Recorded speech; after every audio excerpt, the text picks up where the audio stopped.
আসসালামু আলাইকুম। তোমরা সবাই কেমন আছো? আজকে তোমাদের কাছে নিয়ে এসেছি মোচার চপ। মোচার মোচাগুলো ভালো করে কেটে সিদ্ধ করার জন্য প্রেসার কুকারে দিয়ে দিলাম, সাথে কিছুটা আলুও দিলাম। আলু দিলে এটা খেতে বেশি ভালো লাগে।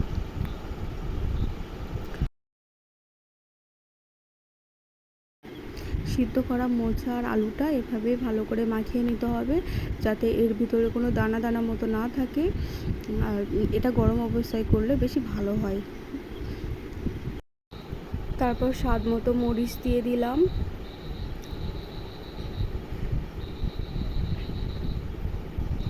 কাঁচা লঙ্কার শুকনো লঙ্কার গুঁড়ো দিয়ে দিলাম,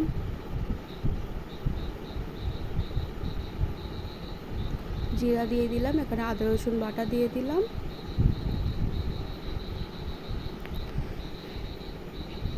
দিয়ে মাখিয়ে রাখা মাংসটা ওখানে দিয়ে দিলাম।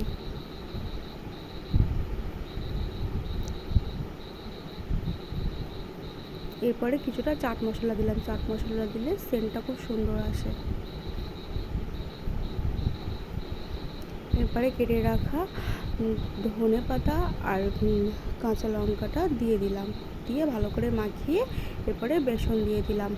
বেসনটা না দিলে ছাড়িয়ে ছাড়িয়ে আসে, সেজন্য বেসনটা দিতে হবে।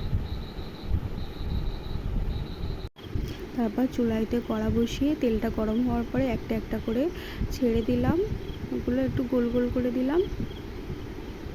দেওয়ার পরে অল্প কিছুক্ষণ 5-7 মিনিট মতো ভেজে এটা যখন লাল লাল মতো হয়ে যাবে তখন উল্টে দিয়ে আস্তে আস্তে নামিয়ে নেব। পরে